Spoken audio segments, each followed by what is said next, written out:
Welcome back to No Drummer News. It's Adam22 here with your man AD. Let's get right into these stories. So Kanye West's battle to win back Kim Kardashian took a very public turn in the past few weeks, and we're back with another update. Over the weekend, Kanye shared a slew of posts aiming at everyone from Bob Iger to Pete Davidson, Skeet Davidson, and even cut Kid Cudi from his upcoming Donda 2 album over his friendship with Skeet Davidson. Ye took to his Instagram Saturday night and let loose against Kid Cudi, uploading memes pitting himself against Pete Davidson as the two opponents in a Marvel-style civil war. Just so everyone knows, Cudi will not be on Donda because he's friends with you-know-who, adding, "We all speak in Billy language now." The exchange comes days after Ye demanded an apology from Billie Eilish on behalf of Travis Scott. Kanye shared another edited photo of himself with Jay Prince and Drake versus Kid Cudi and Pete Davidson, captioned, "Who will win?" Kid Cudi then took to Twitter to address Ye, claiming that the pair had already had a private discussion about the matter, saying, "We talked weeks ago about this. You're whack for flipping the script and posting this lie just for a look on the internet. You ain't no friend.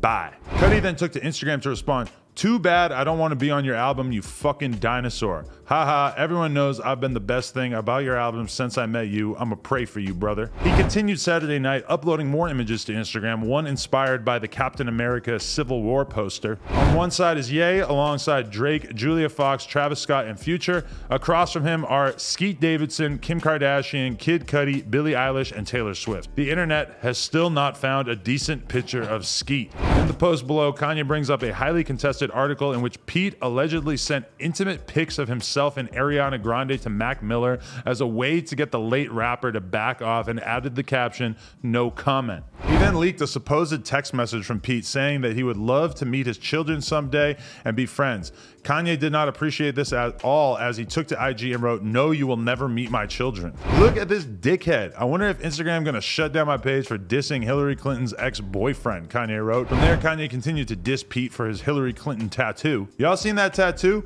But if I speak up, then I'm crazy? I told you not going to use that one no more. When a garbage man goes to work, he gonna smell like trash, but it's time to take the trash out the house. Sunday morning, he deleted nearly everything from his Instagram account, leaving only one image, a collage of his kids with Kim Kardashian with the caption, "God, please bring back our family together." In another post, Kanye wrote, "Here's something I have to dispel," meaning remove the spell that people are under. "Why does a media outlet get to post 20 times a day, but if I post that amount, there's something wrong? Isn't Instagram our own personal media platform? So I can make stages float or set myself on fire, but I better not Instagram too much," he went on in the caption of a screenshotted text from an anonymous sender, which says, "He knows this is really all a movie set, like we are living in the Truman Show." He concluded with, "As I calmly take my kids to the game, I love being in control of my own narrative. I feel kind of free." Before attending the Super Bowl, Kanye was prompted to post one more message, writing out, "I didn't wake up and fight for my family to trend over the Super Bowl, but it happened. The Super Bowl brings families together. For everyone married, hold your spouse close and make sure they know how much you love and appreciate them, because there's a Skeet lurking in every dirty ass alley waiting to help destroy your family and walk around in Calvin Klein's around your children. I wish my wife was with me and our children sitting at the 50-yard line at Kim Kardashian. Always remember, West was your biggest W." Despite Kanye's endless attacks directed towards Kim and Pete Davidson on social media, the two appeared to be unbothered on their New York City weekend date night ahead of Valentine's Day. Kanye took to Instagram this morning saying he has no beef with Kim Kardashian in an attempt to address false narratives. The post included a photo of Pete and Kim wearing a fur coat that Ye gifted her before her SNL debut. "I don't have beef with Kim. I love my family, so stop that narrative. I'm not giving up on my family. I bought this coat for Kim before SNL. I thought it was particularly special. I have faith that we'll be back together." Ye then showed some love to the media outlet, the Daily Mail, saying, "I never had anything against Daily Mail. I got love for everyone in the media, and I wish you all the happiness in the world." Kanye explained that he addressed his issues on public platforms because he's already susceptible to scrutiny from the media, saying, "I speak directly to the media outlets the same way a ball player speaks to the refs. The world is our court, like a basketball court, and the court of public opinion.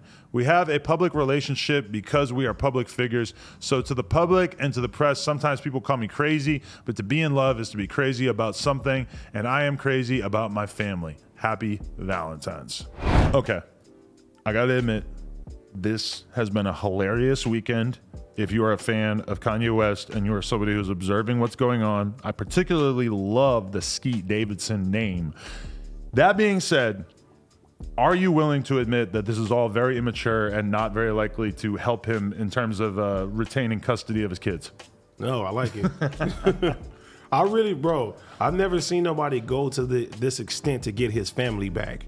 And honestly, I don't think that I don't see Skeet and Kim lasting and doing this whole thing. I like to really believe that Ye is going to get his family back. Do you seriously think that the stuff that he did this weekend is making it more likely that he might get his family back? Because you might be right that the Pete Davidson and Kim Kardashian thing might not work out. Okay, all this though, to me, is making her so much less likely to actually embrace him. If anything, I think that she's probably like, holy shit, this guy's crazy. I don't want to have anything to do with this guy ever again. Women love to be fought for, bro. And and this strange way that he's doing it, hopefully is hitting her and like, man, I need to get my fucking family back. You know what I'm saying? I want to see them get back together. I ain't never seen nobody go to the lengths that he's going right now. He's making songs. He's dissing these niggas like, I fucking love it. He said love makes you crazy. He's showing y'all what the fuck crazy is. You love it. But from my perspective, I think it's very unlikely that she's loving it. Douchebag. She's ignoring it. She doesn't want any. Do you see it? Like, it seems like it's so hard for you to take yourself out of your own mind and think about something from her perspective. You seriously think that she likes this, or that this is going to be like a positive? Know her. I know, but like based on everything I know about her, it seems so unbelievably obvious that she doesn't like this. She hates this. Man, listen, a lot of niggas ain't got the sauce. You feel me? You acting like Skeet right now, man. No. Hopefully the nigga gets There's a reason why she is with Skeet Davidson now. It's like after all this madness with Kanye, it seems pretty clear to me that she wanted to be with somebody who's kind of normal, kind of boring, kind of like less out there in the media, somebody who behaves themselves like a normal famous person and not like what Kanye's been doing. And also, can I just say, the whole thing of him posting that thing about Pete Davidson, Pete Davidson sending naked photos of Ariana Grande to Mac Miller, which is very much like, I have no idea if that's true or not. I don't know if that's true. Him posting about that, to me, seems pretty out of line. Like, why does anybody need to be reminded of the fact that she dated Mac Miller and he might have done this shady thing to him before he died, etc.? That's some weirdo shit. That's why. It is kind of weird, but it seems kind of tacky to be bringing up Mac Miller's to be fucking weirdo corpse. Shit like that? I mean, but the story's not confirmed, and Mac Miller is dead. Leave him the fuck alone. Leave him out of all this. If I was Mac Miller's family, I'd be horrified that he's being brought up as like a pawn in this little game that Kanye's doing.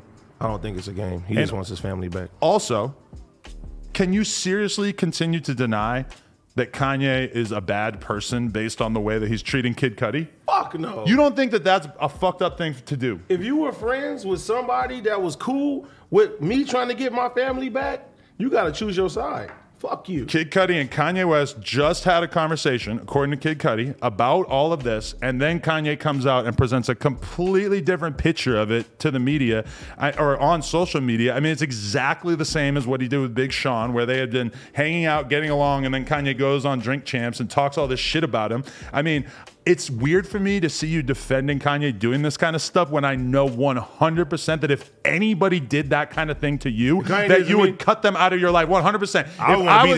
If I went on the podcast and I said, yeah, AD, he's whack as fuck, his music sucks, he sucks at podcasting, yada, yada, yada, and then I see you an hour later and we're cool, what does that make me? It makes me a fake piece of shit. And everybody gives Kanye a pass on it, even though it's so obvious that he's doing things that nobody deserves a pass for. Yeah, I would have to slap the shit out of you. Exactly, like but that. Nobody wants to judge Kanye by the same standard. You right, though. We are a little biased to Kanye. Not a little, a lot. Yeah, maybe. Yeah, I mean, it's just amazing to me that people keep cutting him chances on this kind of stuff, because what he did to Kid Cudi this weekend, super fucked up. We can all maybe have our own opinions about how the Kim Kardashian shit's going, but what I saw Kanye do to Big Sean and what I saw him do to Kid Cudi, it's like, bro, I don't know how anyone could ever think you're a good person after this. Yes, but he's being disingenuous. He's lying to them about the state of their relationship, and then he's going on social media or doing Drink Champs and acting like it's completely different than the way that he explained it to them in real life. But if their shit is already kind of rocky, they probably wasn't even on the fucking on the right wavelength as it is. So it doesn't seem that, but it doesn't seem that rocky. Like in the Big Sean case, Kanye went on Drink Champs, talked all that shit, and then was hanging out in the studio with Big Sean the next week. And then the Drink Champs interview comes out, and Big Sean finds out that he was talking shit about him 2 weeks ago, even though they had just been hanging out and on good terms. But if it goes against what he's pushing in the narrative, like he said, he feel like he put Big Sean in a position. Big Sean didn't look out for him like when he wanted to run for president and shit. But then why doesn't he keep the same energy when he's actually around Big Sean? He doesn't. He acts cool to his face, and then he talks shit on the internet. What they said around behind the scenes, because yes, I did. That's what Big Sean said. He said that they got along perfectly good. They were in the studio together. No. They had this conversation. They were cool. They were on good terms. Then Big Sean finds out that he had been talking shit about him on Drink Champs before that, like right before that. This is not what a good person does. This is not how a good person handles himself. If anyone associated with No Jumper was behaving the way that Kanye's been acting, all of us would be like, oh, he's a dick. Like, why is he doing that? That's fucked up. I can't even imagine any of the people that we work with doing any of this stuff. And if they did, nobody'd be giving them a second chance because they're not Kanye West. And we'll be fighting over here. Exactly. But you don't want to judge him by a standard that you obviously would judge everybody else in your life by. Graduation is the best album ever. Adam22 AD. Next story.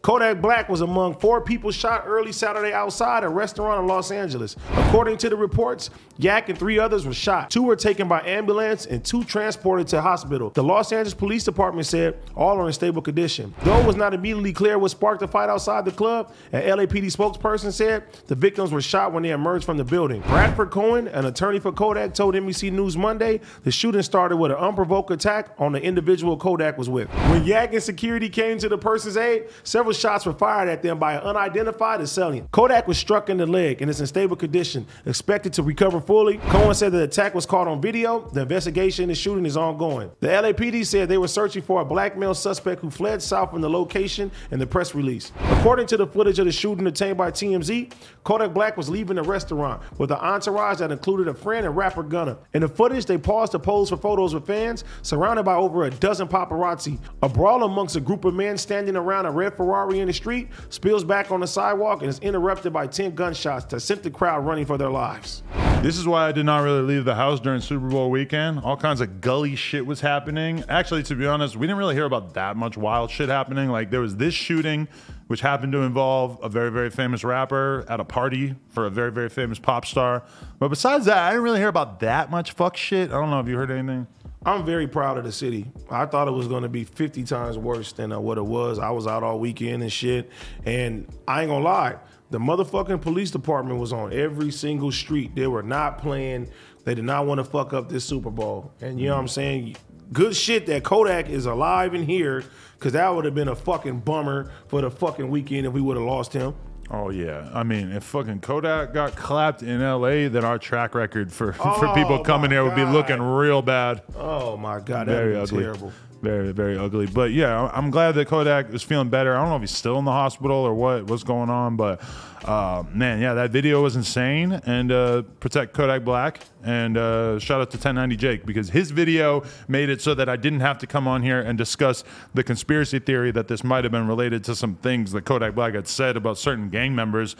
After watching 1090 Jake's video, I'm like, all right, that's not a theory worth discussing on here. I don't think. I don't think that that's the case. You feel me? And I respect Kodak more now, because a lot of rappers, they talk that shit. They're not really with the action. As soon as he seen his homies thumping, that nigga jumped in there, and you could see the gunman. The nigga, feel me, had on point blank range. You know what I'm saying? And if he was like a real killer, he could have really laid some shit out. You know what I'm saying? He was busting like this back and shit like that. So, you know, it sucks for the other people that got hit. I know it was like a 60-year-old man that got hit, but shout out to the real MVP of the motherfucking night. The girl that was helping him with the leg and shit like that. Did you see that? Mm-mm. Yes, I guess she's like a nurse or something like that. I don't know if that was Kodak. They saying it was, I don't know. But she was helping somebody, like putting pressure on their leg and wrapping them and shit like that. Yeah, that was hot. Wow. Shout out to her. Good shit. Sniper Gang. I was thinking of making some merch for my kid that said Diaper Gang. And fuck Sniper Wolf. Oh, good point. Fuck her. She's not actually even in Sniper Gang. Fuck her. They kicked her out years ago. Whoa. YouTube, do us a favor. Like, comment, and subscribe. And also subscribe to No Jumper Clips. We'll be back real soon. Appreciate you.